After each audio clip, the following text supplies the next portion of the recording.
Assalamualaikum warahmatullahi wabarakatuh. Alhamdulillahi rabbil alamin, wa bihi nasta'inu ala umurid dunya waddin, nasta'inuhu wa nastaghfiruh, wa na'udzu billahi min syururi anfusina wa min sayyiati a'malina, faman yahdihillahu fala mudilla lahu wa man yudlil fala hadiya lahu. Asyhadu an la ilaha illallah wahdahu la syarika lahu wa asyhadu anna Muhammadan abduhu wa rasuluhu la nabiyya ba'dah. Amma ba'd. Puji syukur kehadiran Allah Subhanahu wa taala yang masih melimpahkan rahmat dan nikmat-Nya. Kita bersyukur kepada Allah dengan mengucapkan alhamdulillahi rabbil alamin. Kemudian tidak lupa pula bersalawat kepada Rasulullah dengan mengucapkan Allahumma salli ala Sayyidina Muhammad wa ala ali Sayyidina Muhammad, dan bersalam kepada Rasulullah dengan mengucapkan Assalamu alayka ya Rasulullah. Alhamdulillah kita dapat kembali bertemu di rumah Allah ini dalam tujuan yang sama, yaitu menuntut ilmu. Mudah-mudahan majlis ilmu kita ini dirahmati dan diberkahi oleh Allah Subhanahu wa taala sehingga mendatangkan kebaikan dan manfaat bagi hidup kita di dunia ini dan hidup kita di akhirat nanti. Majlis ilmu kita pada malam hari ini adalah menerangkan tentang satu kata di dalam Al-Quran, yang kata tersebut adalah berkaitan dengan diri kita, salah satu dari organ tubuh kita, yaitu kata wajah. Wajah. Jadi perkataan wajah disebutkan di dalam Al-Quran. Nah, kita mau melihat ayat-ayat yang menyebutkan perkataan wajah di dalam Al-Quran. Maka kajian ini menjadi kajian tafsir tematis, yaitu temanya adalah tentang wajah. Nah, kita ingin seperti apa perkataan wajah ini di dalam ayat-ayat Al-Quran, sehingga kita mendapatkan pelajaran dari penggunaan kata wajah di dalam Al-Quran. Sebagaimana kita tahu bahwasanya wajah adalah bahagian tubuh kita yang mewakili tubuh kita ini secara keseluruhan. Wajah. Kalau mau melihat seseorang, kita tidak lihat dari ujung rambutnya sampai ujung kakinya, tidak. Tapi cukup dengan melihat wajahnya, itu sudah mewakili orang tersebut. Biasanya kalau di KTP kita itu bahagian tubuh mana yang diambil? Kaki? Bukan. Tangan? Bukan. Wajah. Di paspor juga begitu, wajah. Maka wajah ini adalah sebagai yang mewakili diri kita. Nah, rupanya di dalam Al-Quran pun juga perkataan wajah itu disampaikan sedemikian rupa. Maka kita ingin mencoba untuk mempelajarinya. Pertama, ada ayat yang terdapat di dalam surah Al-Qiyamah, ayat yang ke-21 dan 22. Bagaimana wajah penghuni surga di dalam surga? Nah, disebutkan dalam Al-Quran, rupanya wajah penghuni surga di dalam surga adalah putih berseri, berseri-seri. Allah Subhanahu wa taala berfirman, wujuhu yawma idzin nadhirah. Wajah-wajah pada hari itu berseri-seri. Ini wajah penghuni surga di dalam surga. Kalau wajah penghuni neraka dalam neraka, lawannya hangus wajah mereka itu karena dibakar oleh api. Kalau hangus putih atau hitam? Setiap kali hangus kulit mereka, Allah ganti dengan kulit yang lain. Kulit wajahnya terbakar hangus, diganti dengan kulit yang lain. Kullama nadijat juluduhum baddalnahum juludan ghairaha. Setiap kali hangus kulit mereka, Allah ganti dengan kulit yang lain. Begitulah keadaan terus. Nah, tapi kita tak mau mengaji wajah yang hitam kelam itu, yang hangus terbakar. Yang kita pelajari adalah wajah yang putih berseri, yaitu di dalam syurga, wajah-wajah penghuni syurga itu adalah putih berseri. Kemudian wajah itu melihat zat Allah Subhanahu wa taala. Wujuhu yauma idzin nadhirah ila rabbiha nadhirah. Kepada Tuhannya wajah itu melihat. Jadi bisa kita melihat zat Allah di dalam surga? Dalam surga bisa. Di dunia? Di dunia tidak. Wajah yang bagaimana yang bisa melihat zat Allah? Wajah yang putih berseri. Nah, ini ayat pertama. Ayat yang kedua lagi. Ayat yang kedua masih lagi tentang wajah di dalam surga. Berarti wajah penghuni surga. Wujuhu yawma idzim musfirah, dhahikatum mustabsyirah. Wajah-wajah pada hari itu putih berseri.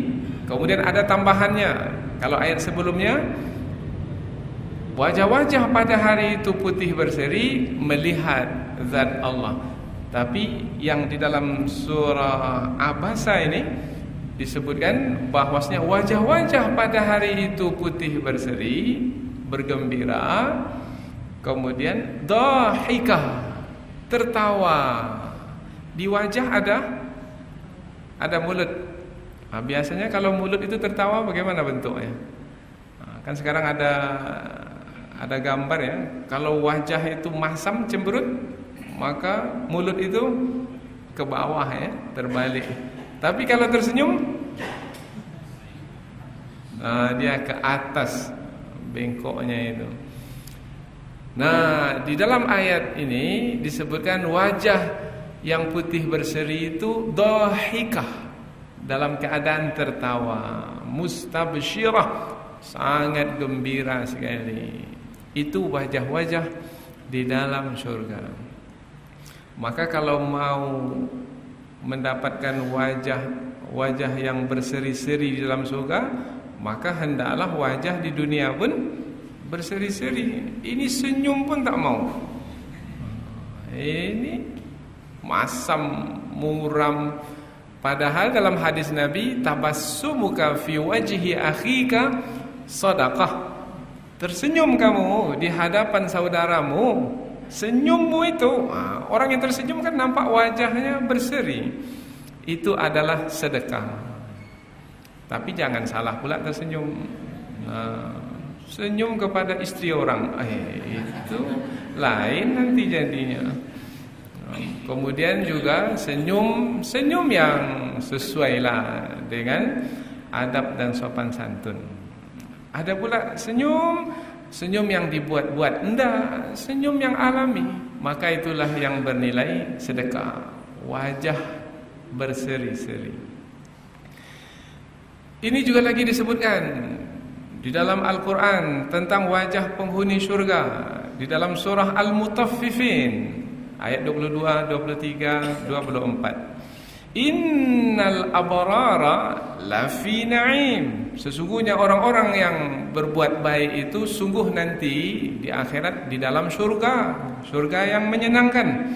Alal araiki yanzurun. Mereka itu berada di atas dipan-dipan. Kalau disebut dipan, bisa tempat berbaring sambil bersantai, yaitu menyandarkan punggung, badan ini, kemudian sambil melihat di hadapan ada saudara kita, sambil melihat saudara kita yang juga bersantai di hadapan kita. Bisa tak tergambarkan ya seperti apa surga itu? Tak tergambarkan. Karena surga itu mala ainun ra'at wala udhunun sami'at wala khatara ala qalbil bashar.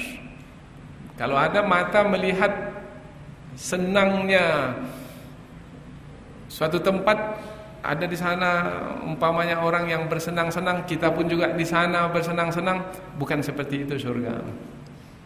Karena surga itu sifatnya tidak pernah mata di dunia ini melihat seperti itu, dan tidak pernah telinga ini mendengar di dunia seperti itu, dan tidak tergetar pula di hati tentang surga yang di akhirat itu di dunia seperti itu, tidak. Oh, berarti surga itu luar biasa. Tapi disebutkan dalam Al-Quran, penghuni surga itu berbaring di atas dipan-dipan, melihat penghuni surga yang lainnya. Kemudian ta'rifu fi wujuhihim, dan kamu melihat di wajah-wajah mereka nadratan na'im, yaitu di wajah-wajah mereka itu dalam kenikmatan yang besar. Oh, jadi wajah-wajah penghuni surga di dalam surga di hari akhirat kelak adalah putih berseri, dalam keadaan gembira, tertawa. Kemudian mereka saling memandang di antara mereka dan mereka bersenang-senang. Kita tambah satu lagi, yaitu yang terdapat di dalam surah Al-Ghasyiyah tentang wajah penghuni surga di dalam surga. Nanti kita akan mengaji pula bagaimana supaya dapat wajah seperti itu, ya. Karena ada juga orang di dunia ini, kita lihat wajahnya itu teduh sekali. Kalau melihat ke wajahnya, senang hati kita. Tapi yang satu lagi, lihat wajahnya pun menakutkan. Kalau boleh kita tak mau melihat wajahnya. Oh, rupanya ada dua wajah juga di dunia ini. Sebagaimana di akhirat ada dua wajah juga. Allah berfirman, wujuhu yawma idzin na'imah. Wajah-wajah pada hari itu, yaitu di hari akhirat, di dalam surga, na'imah. Na'imah itu nampak sekali dalam keadaan senang. Kita melihat orang senang susah itu bisa dilihat dari wajahnya. Kalau berkerut keningnya, senang atau susah? Oh, nampaknya terbeban dia dengan hutangnya. Tapi kalau orang itu nampak tenang, kemudian dari pandangan matanya saja kita sudah bisa melihat, oh ini orangnya senang, ini pasti dadanya lapang, oh ini orang ini dalam keadaan bahagia. Kita dapat melihat wajah seseorang itu. Maka biasanya kita kalau sudah lain wajah sahabat kita, ini tidak seperti hari biasa, maka pasti kita akan tanya, lain nampak hari ini? Karena banding dengan hari-hari biasa tak seperti itu wajahnya, tapi hari ini lain nampak. Oh, rupanya ada masalah, ada musibah yang menimpanya. Wujuhu yauma idzin na'imah. Wajah-wajah pada hari itu ada yang dalam keadaan senang, na'imah, menikmati kesenangan. Apa sebab? Lisa'iha radiyah. Disebabkan karena amal atau usaha yang dia telah kerjakan ketika di dunia, dia di hari akhirat mendapatkan balasannya, mendapatkan balasan amalnya. Kemudian, oh rupanya dia fi jannatin aliyah. Oh rupanya dia berada di surga yang tinggi. Itulah yang menyebabkan wajahnya senang. Nampak dari wajahnya senang. La tasma'u fiha laghiyah. Di dalam surga yang tinggi itu tidak lagi mendengarkan perkataan yang sia-sia. Fiha ainun jariyah. Di dalam surga itu ada sungai yang mengalir. Fiha sururum marfu'ah. Di dalam surga itu ada dipan-dipan yang tinggi, tempat duduk, tempat berbaring, tempat bersandar. wa akwabum mawdu'ah wa namariku masfufah wa zarabiyyu mabthusah. Ini banyak sekali. Ini adalah kenikmatan-kenikmatan surga. Tapi yang berkaitan dengan kita adalah bagaimana wajah penghuni surga di dalam surga?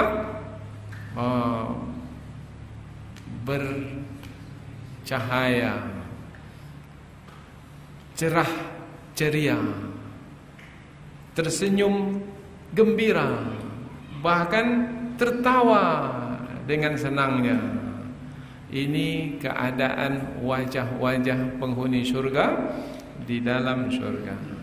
Sekarang kita mengaji. Itu muqaddimah, pengantar. Bagaimana untuk mendapatkan wajah seperti itu nanti? Untuk mendapatkan wajah seperti itu nanti, berusahanya kapan? Sekarang ini. Bagaimana caranya supaya mendapatkan wajah seperti itu? Pertama, ini baru masuk pengajian. Pertama, yaitu yang terdapat di dalam surah Yunus, ayat yang ke 105. Surah Yunus ayat yang ke 105. Wa an akim wajhaka lid-dini hanifa. Dan hendaklah kamu akim. Akim ini maknanya tegakkanlah, dari kata qama yaqumu, aqama yuqimu. Akim, tegakkan wajhaka, wajah, tegakkan wajahmu. Biasanya wajah ini kalau ditegakkan bermakna tanda berhadapan. Kalau wajah itu ditundukkan, itu tandanya tidak mau berhadapan. Kalau orang tak mau berhadapan dengan kita, bagaimana wajahnya? Dia tundukkan atau dia berpaling.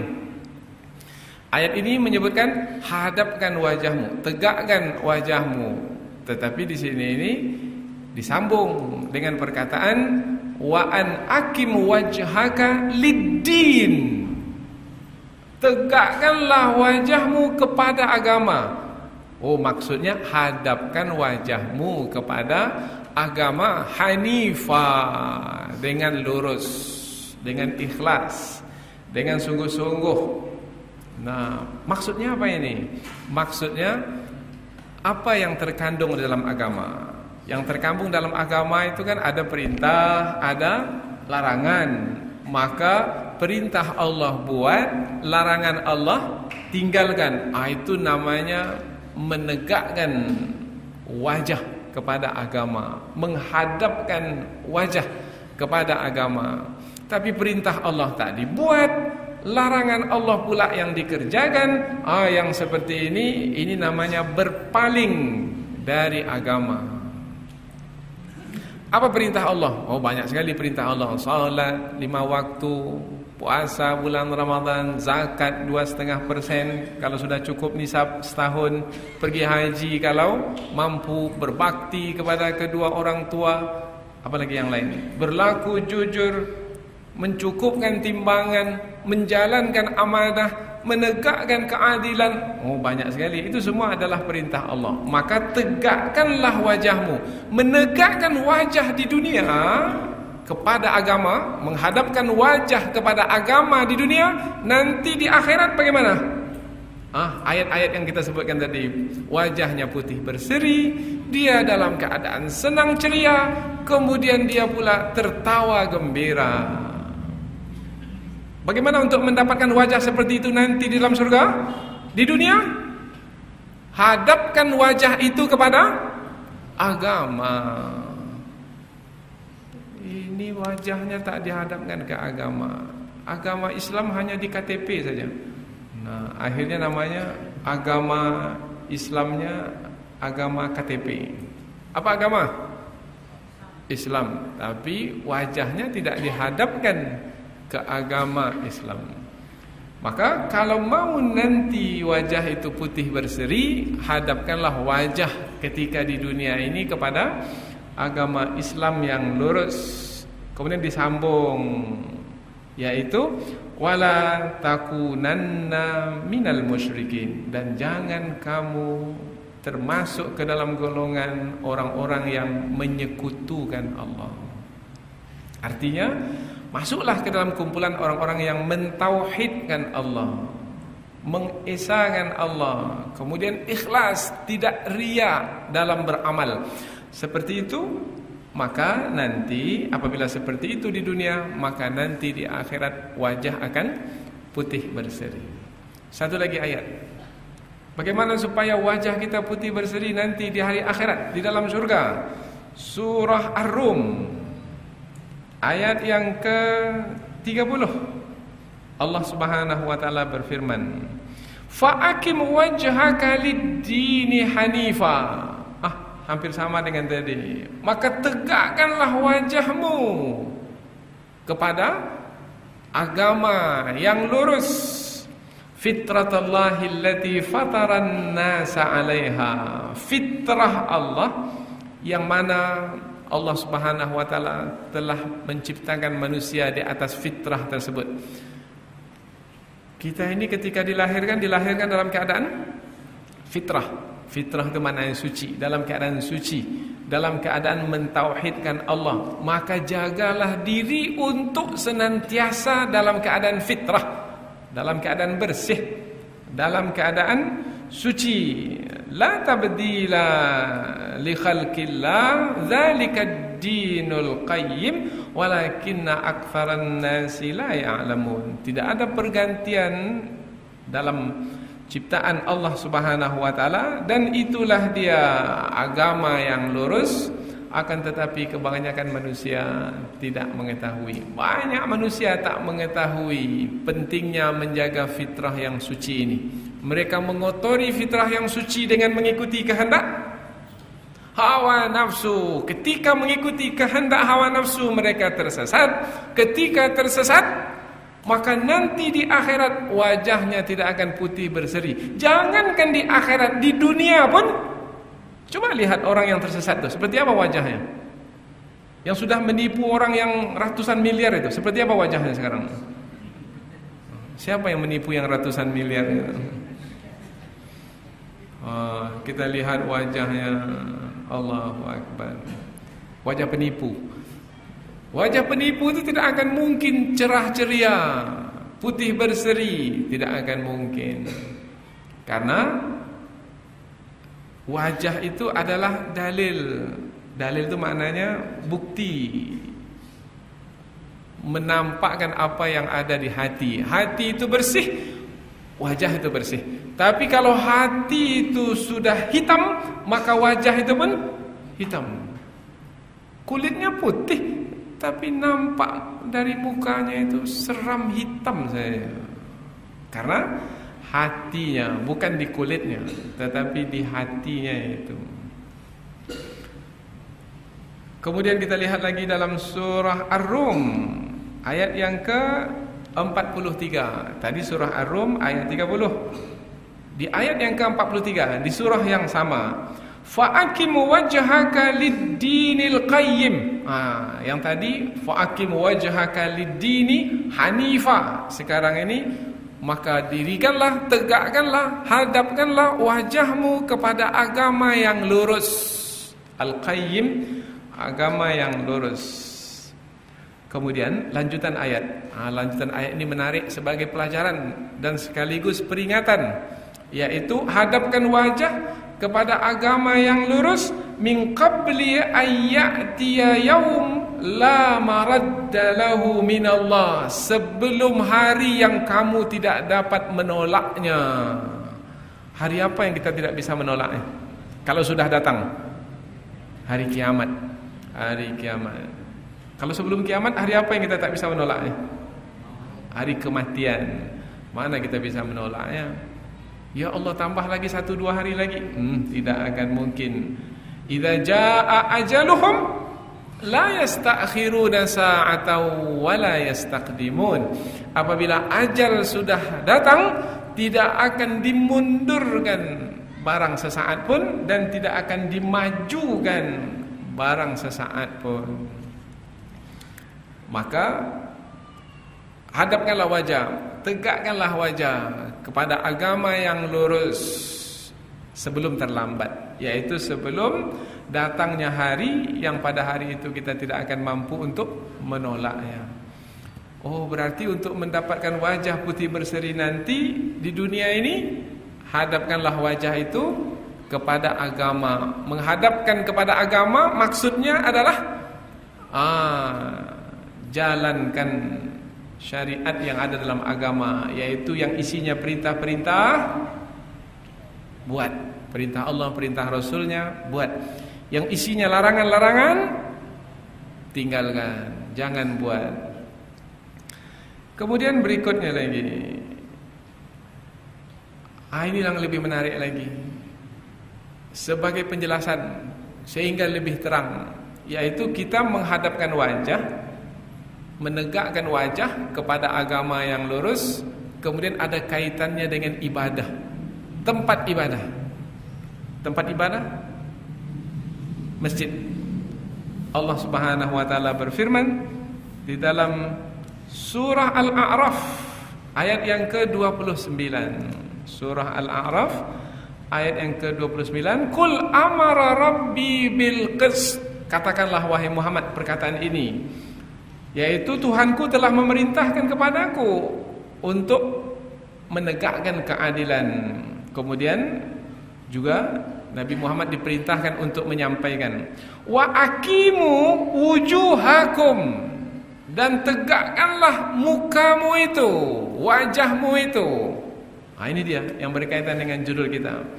Dan tegakkanlah wajahmu itu inda kulli masjidin, yaitu di setiap masjid.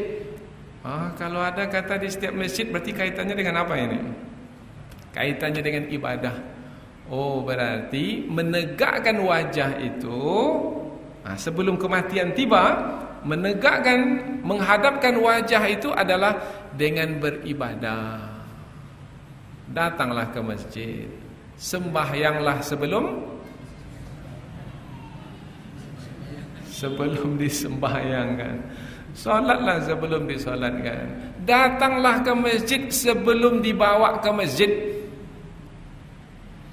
Kalau datanglah ke masjid berarti dengan sukarela datang ke masjid. Sebelum dibawa ke masjid, itu untuk terakhir sekali itu, untuk disolatkan di masjid. Setelah itu dinaikkan ke ambulan, langsung dibawa ke kuburan. Maka ayat ini menjelaskan datanglah ke masjid supaya nanti mendapatkan wajah yang putih berseri. Ini kaitannya dengan tempat ibadat. Tadi kaitannya dengan waktu. Jangan sampai tunggu hari kematian atau hari akhirat. Sebelum itu, hadapkanlah wajah kepada agama yang lurus. Kemudian dari sisi tempat, maka tegakkanlah wajah, hadapkanlah wajah kepada Allah, yaitu dengan beribadah di rumah-rumah Allah. Ini masjid sudah kita bangun, sudah bersusah payah kita membangunkannya. Sudah besar, kecil dulu masjid ini sudah dibesarkan. Lantainya dulu semen biasa, sekarang sudah di keramik. Dulu kipas saja, sekarang sudah AC. Dulu tak ada hiasan, sekarang sudah indah sekali. Tak juga mau ke masjid,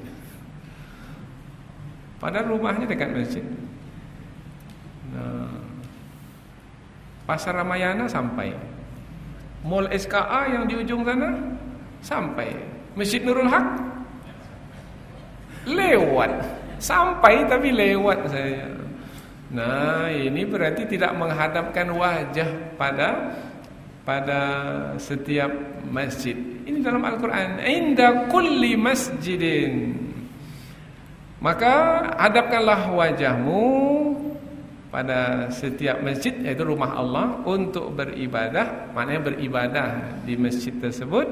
Wad'uhu mukhlishina lahuddin, dan serulah Allah dengan ikhlas, semata-mata beribadah itu karena Allah. Kama bada'akum ta'udun, sebagaimana Allah memulai penciptaanmu, maka Allah akan mengembalikanmu kembali. Kamu diciptakan dari tanah, maka Allah akan mengembalikan ke tanah, nanti akan dikembalikan lagi dengan penciptaan yang baru, yaitu dengan tubuh yang baru. Tapi keadaan ketika itu adalah untuk menerima balasan. Mau dahulu di dunia menghadapkan wajah dengan beribadah, maka nanti wajahnya di hari akhirat putih berseri. Maka di hari akhirat ketika berbangkit, semua wajah manusia sama, tapi ketika itu menjadi berubah. Wujuhun yauma idzin, ada wujuh yauma tabyaddu wujuhu wa taswaddu wujuh. Pada hari itu ada wajah yang putih berseri, wa taswaddu wujuh, dan ada pula wajah pada hari itu hitam kelam. Wajah yang mana yang kita punya nanti kira-kira? Menentukannya sekarang. Siapa yang paling putih berseri nanti wajahnya? Nah, yang paling dekat mengaji sini ni yang putih berseri. Yang bersandar-sandar tu kurang putihnya. Iya, kecuali yang tua-tua lah, dimaklumi. Karena semakin menghadap, wajah ini kan untuk menghadap. Semakin menghadap, maka semakin banyak balasan didapatkan. Maka digunakan kata wajah, menghadap. Maka kalau pergi umrah, pergi haji, jangan cukup salatnya di luar Masjidil Haram. Sudah sampai kota Mekah, masuk Masjidil Haram, turun ke piringan paling bawah itu, hadapkan wajah itu ke Ka'bah langsung. Ka'bah sudah ada di hadapan, lihat Ka'bah itu. Ini sudah sampai Masjidil Haram, salatnya di luar. Rugi. Banyak orang yang salatnya di luar, banyak. Dipilihnya ruangan yang ber-AC itu. Tak nampak Ka'bah di depan. Saya tak mau. 5 waktu saya mesti lihat Ka'bah di depan. Kalau bisa di piringan paling bawah itu. Kalau bisa dekat lagi, sehingga nampak betul Ka'bah itu di hadapan. Hadapkan wajah ke Ka'bah, maka nanti insya-Allah mudah-mudahan wajah yang kita hadapkan itu akan putih berseri.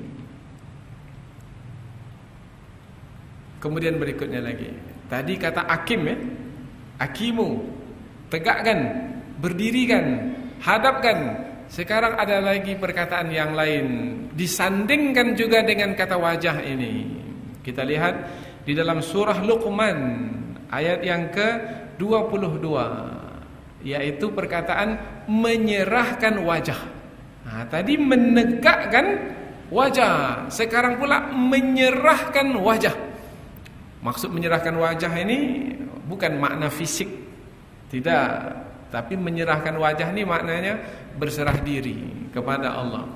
Karena yang mewakili kita adalah wajah. Apabila wajah sudah diserahkan, bermakna sama dengan menyerahkan diri. Nah, kalau digunakan kata wajah, yang paling mulia dari tubuh kita ini adalah wajah. Nah, apabila kita menyerahkan wajah, bermakna yang lainnya ikut serta sekali. Sama dengan kita bersujud. Ketika kita bersujud, maka kita sudah rendahkan yang paling mulia dari tubuh kita ini. Nah, kalau yang paling mulia sudah kita rendahkan, maka yang lainnya pun dari tubuh ini sudah kita rendahkan pula, mengikut dalam merendahkan diri di hadapan Allah Subhanahu wa taala. Allah berfirman, "Wa may yuslim wajhahu ila Allah." Barang siapa yang menyerahkan wajahnya kepada Allah, wa huwa muhsinun, dan dia dalam keadaan berbuat baik, faqad istamsaka bil urwatil wuthqa, maka sungguh dia telah berpegang pada buhul tali yang kokoh. Jadi siapa yang dimasukkan dengan yang berpegang dengan tuhul bali yang kokoh? Yang berpegang dengan buhul tali yang kokoh adalah yang menyerahkan wajahnya kepada Allah. Makna menyerahkan wajah ini maknanya menyerahkan dirinya kepada Allah. Makna menyerahkan diri kepada Allah,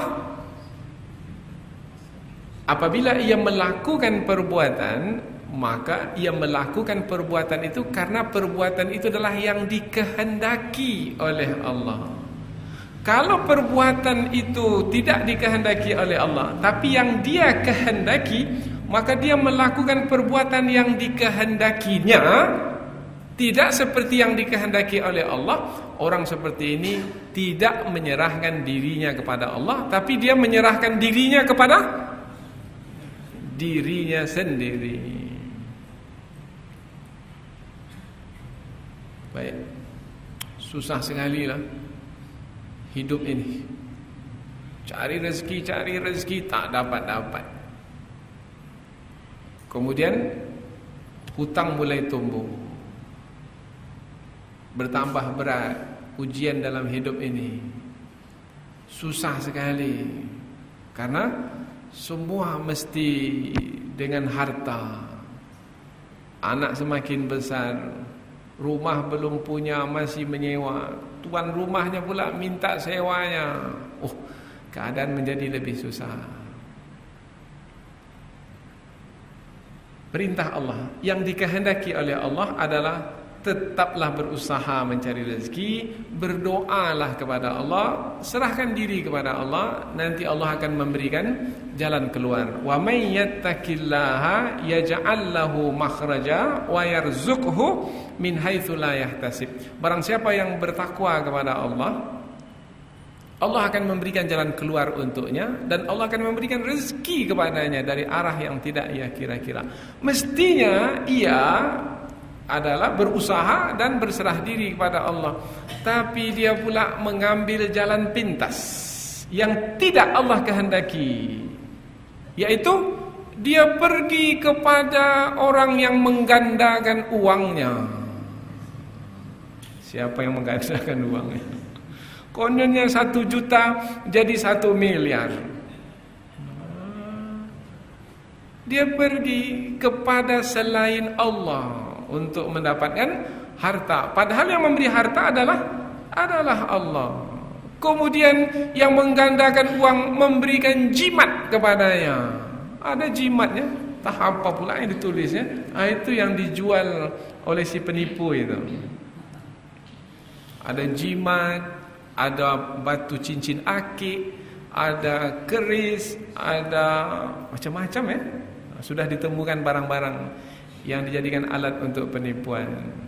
Nah, orang yang seperti ini mengikuti kehendak hawa nafsunya yang ingin dapatkan harta seperti itu. Orang yang seperti ini tidak berserah diri kepada Allah, tapi dia menyerahkan dirinya kepada hawa nafsu, atau satu lagi kepada siapa? Kepada syaitan yang terkutuk, karena syaitanlah yang menggoda dan menipunya untuk menyesatkannya. Karena sudah menjadi sumpah syaitan, sungguh aku akan mendatangi anak Adam itu, manusia. Aku akan datangi dari sebelah depan, dari belakang, dari kanan, dari kiri, dan engkau ya Allah tidak akan mendapati manusia itu akan bersyukur kepadamu.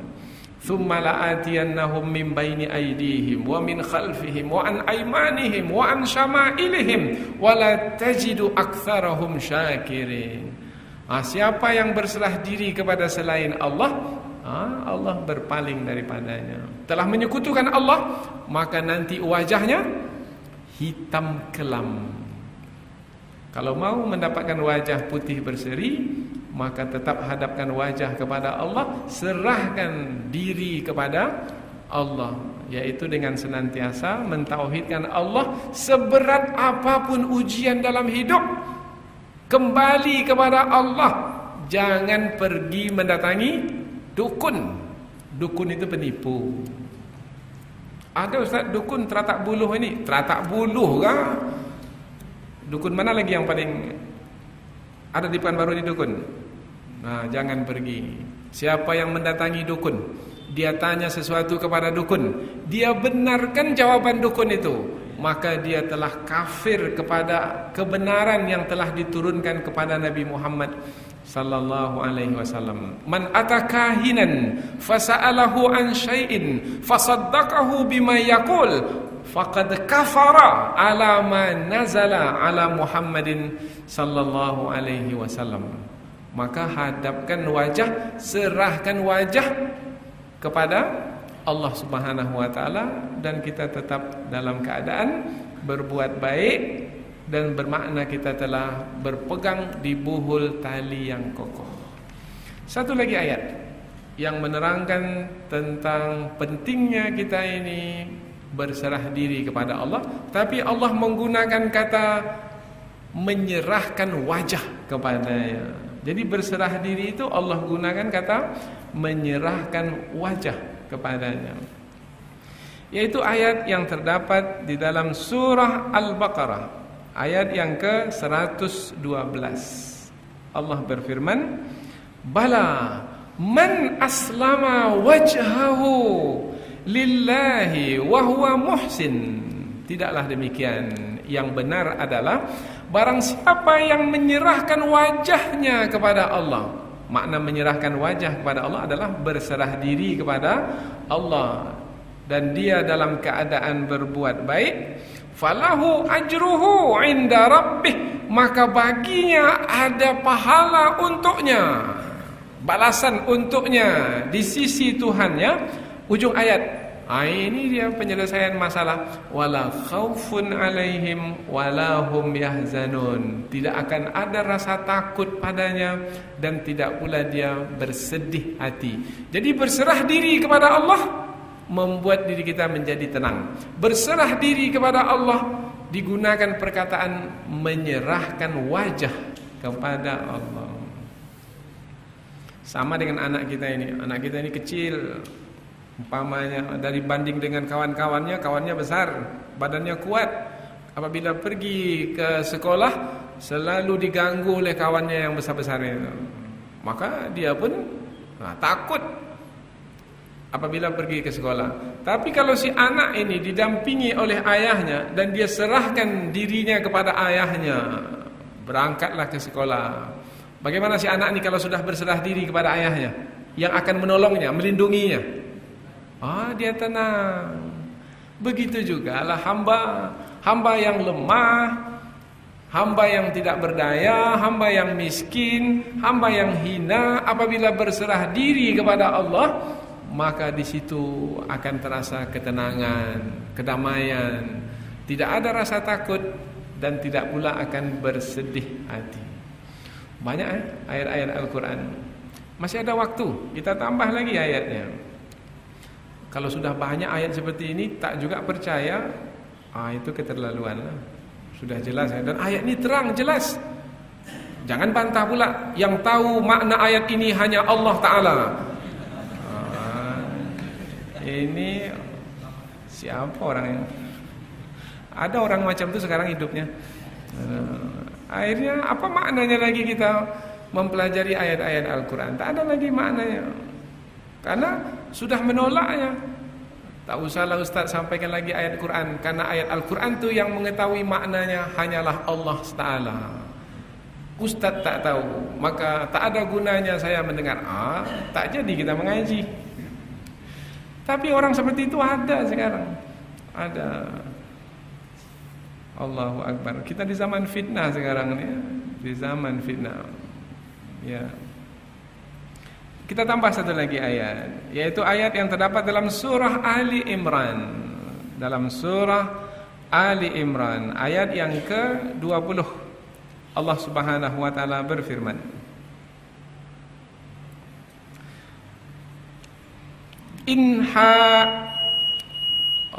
sudah masuk waktu salat Isya. Ya, baik. Kita tutup dengan satu ayat, karena ayat ini menjadi ayat pengamalan, yaitu apabila kita memulai salat, membuka salat kita, apa doa iftitah kita pada waktu kita membuka salat?